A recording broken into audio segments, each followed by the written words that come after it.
എന്താ അനീതിക്ക് സുഖാണോ? എന്താ? പിന്നെ അവനവന്റെ ആരോഗ്യമല്ലേ ഏറ്റവും പ്രധാനം.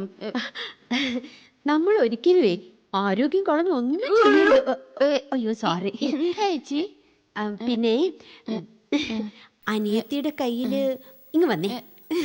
എന്താ? പിന്നെ അനിയത്തിയുടെ കയ്യില് കുറച്ച് കാശെങ്ങാനും കാണുവോ? ഒന്ന് റോൾ ചെയ്യാൻ. എന്താ ചേച്ചി? അല്ല, കാശ് കുറച്ച് കാശ് ഒന്ന് അഡ്ജസ്റ്റ് ചെയ്യാൻ, ഒന്ന് റോൾ ചെയ്യാൻ കയ്യിലുണ്ടാവോന്ന് ചോദിച്ചതാ. അത് ശരി, ചേച്ചിനെ കളിയാക്ക. ചേച്ചിയോട് ചോദിക്കാൻ വേണ്ടിയാ ഞാനിരുന്നേ. കുറച്ച് കാശ് എനിക്ക് വേണ്ടി ഇങ്ങോട്ട് റോൾ ചെയ്യാൻ. പക്ഷേ ചേച്ചി എന്റെ ശത്രുക്കളെ അല്ലേ സഹായിക്കത്തുള്ളൂ. എനിക്കറിയാം ചേച്ചിയുടെ ആ പെട്ടി അത് നിറയെ കാശല്ലേ. സിനിമ പിടിക്കാൻ വേണ്ടി അട്ടിയായിട്ട് വെച്ചേക്കുമല്ലേ. അത് ശരിയാ, പക്ഷേ അതാ പറഞ്ഞേ. ചേച്ചി ഈ കാശ് പെട്ടിയിൽ കെട്ടിവെക്കാനുള്ളതല്ല, എടുത്ത് ചെലവാക്കാനുള്ളതാ. അതിനകത്ത് ഒരു പിണ്ണാക്കും ഇല്ലെന്ന് അവൾ അറിഞ്ഞാ വേണ്ട. തൽക്കാലം മൗനം വിദ്വാനുഭൂഷണം. എന്താ ചേച്ചി? ആ പെട്ടിയില്ലേ, അത് അനീതിക്ക് തരാൻ വേണ്ടി ഞാൻ മാറ്റി വെച്ചിരിക്കുവാ. ആണോ? നേരാണോ? അയ്യോ ചേച്ചി നേരത്തെ പറയണ്ടേ. വരണം ചേച്ചി, നമുക്ക് തുറക്കാം. വന്നേ. അല്ല, ഇപ്പോഴല്ല, ഞാൻ തിരികെ പോകുന്നതിന്റെ തലേ ദിവസം അത് ഞാൻ അനീതി ഏൽപ്പിക്കും. ചേച്ചി നാളെ പോകുന്നതായിട്ട് സങ്കല്പിച്ച് നമുക്ക് പെട്ടി ഇന്ന് തന്നെ പൊട്ടിക്കാം. സങ്കല്പിക്കാം, അങ്ങനെ സങ്കല്പിക്കാം. അയ്യടാ, അങ്ങനെ സങ്കല്പിക്കണ്ട. ആ സങ്കല്പൊന്നും വേണ്ട. അന്ന് പൊട്ടിക്കേണ്ടത് ഇന്ന് പൊട്ടിക്കാൻ പറ്റില്ല. നോക്കിക്കോ, മോളെന്ന് സന്തോഷം കൊണ്ട് തുള്ളിച്ചാടും. പിന്നെ മോളൊന്ന് അഡ്ജസ്റ്റ് ചെയ്യണം. അഡ്ജസ്റ്റ് ചെയ്ത് തന്നേ പറ്റുള്ളൂ. തരും. അയ്യോ, പിരിവിട്ടോ? അയ്യോ, എന്റെ കറി കരിഞ്ഞു പോയി. ഈശ്വര.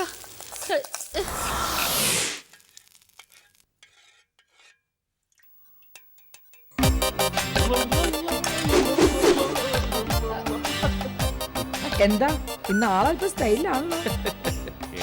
ഉയരങ്ങളിലേക്ക് പോകുമ്പോ ബാക്കിയുള്ള എല്ലാരും വളരെ താഴെയാണെന്ന് തോന്നും. അപ്പൊ ഉണ്ടല്ലോ നമുക്കറിയാതെ ഒരു എടുപ്പ് ഇങ്ങനെ വരും, ഒരു ചാട. സുഗുണേട്ട കാര്യം പറ. പക്ഷേ ചെവി അറിയരുത്. എന്താ ഏട്ടാ? ഞാൻ സ്റ്റാർ ആവാൻ പോകുന്നു. എന്ത്? എടി, ഞാൻ സ്റ്റാർ ആവാൻ പോകുന്നു. സിനിമ സ്റ്റാർ എന്ന് വെച്ചാ ഞാനൊരു സിനിമാ താരമാവാൻ പോകുന്നു. ഇതാ ഞാൻ പറഞ്ഞത്. ഉച്ചയ്ക്ക് കിടന്ന് ഉറങ്ങിയാലേ ഇതുപോലുള്ള സ്വപ്നങ്ങളൊക്കെ കാണും. എടി നോക്ക്, ഇത് പാതിരാ സ്വപ്നവും പകൽക്കിനാവും ഒന്നും അല്ല, യാഥാർത്ഥ്യം, പച്ച പരമാർത്ഥം. അപ്പുറത്ത് വന്നിട്ടില്ലേ ചേച്ചി, അല്ല മാഡം, റാണി മാഡം. ആ മാഡത്തിന്റെ ഡോക്കു സിനിമയിൽ ഒരു റോള് തരാന്ന് സമ്മതിച്ചു. ഒരു യാചകന്റെ റോള്. ഭയങ്കര ഭാവാഭിനയൊക്കെ വേണ്ട റോളാണ്. അയ്യേ, പിച്ചക്കാരന്റെ റോൾ അഭിനയിക്കാൻ പോണോ? അയ്യേ, എന്താന്ന് കയ്യ. എടി, മഹാനായ സത്യമാഷുണ്ടല്ലോ, ഓടയിൽ നിന്നിൽ റിക്ഷാവലിക്കാരനായിരുന്നു. ഇനി ഇരുട്ടിന്റെ ആത്മാവിൽ നസീർ സാറ് ഭ്രാന്തനായിട്ടല്ലേ അഭിനയിച്ചത്.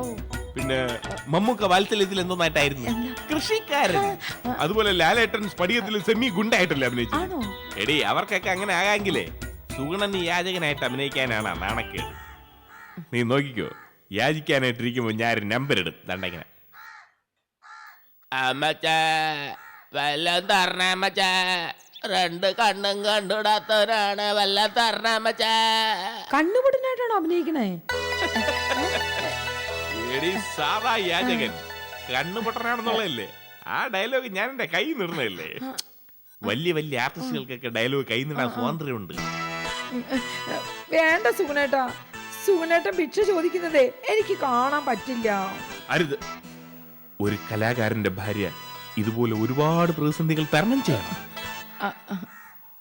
അല്ല, ഈ യാചകരൊക്കെ ആവുമ്പോഴേ സ്ത്രീകളെയൊക്കെ തൊട്ട് അഭിനയിക്കേണ്ടി വരില്ലേ? അത് പറയാൻ പറ്റത്തില്ല. ചിലപ്പോ ഏതെങ്കിലും ഒരു കോളേജ് പെൺകുട്ടി ബസ് കാത്ത് നിൽക്കുമ്പോ യാചകനായ ഞാൻ ചിലപ്പോ ഇങ്ങനെ തൊട്ട് വിളിച്ച് ചോദിക്കും, അമ്മച്ചേ വല്ലം തരണേ, അമ്മച്ചേ, അമ്മാന്നേ വല്ലം തരണേ. അത് ശരി, ഞാൻ ജീവിച്ചിരിക്കുമ്പോ മറ്റു പെണ്ണുങ്ങളെ തൊടുവല്ലേ? എനിക്കിനി ജീവിക്കണ്ട, മതിയായി ഈശ്വര. എടി, സുഗുണനല്ല സ്പർശിക്കുന്നത്, എന്നിലെ കലാകാരൻ, യാചകൻ.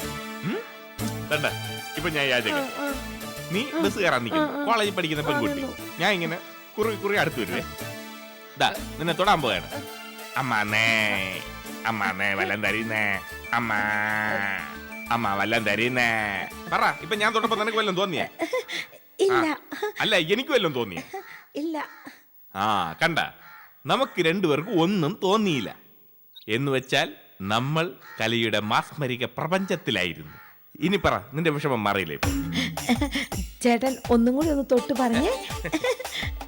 അമ്മ വല്ലം തരണമ്മ അമ്മ ഈ കണ്ണുകൊടനെ വല്ലം തരണമ്മ വല്ലം തോന്നിയ ഇല്ല, എനിക്കൊന്നും തോന്നിയില്ല. ഇനി നീ എന്നെ ഒന്ന് തൊട്. കണ്ട എനിക്കൊന്നും തോന്നിയില്ല. അപ്പൊ നമ്മള് കലാകാരന്മാരായി കഴിഞ്ഞു. ശാരദേ കൈകൊട് കലാകാരന്മാർ. വാ വാ വാ.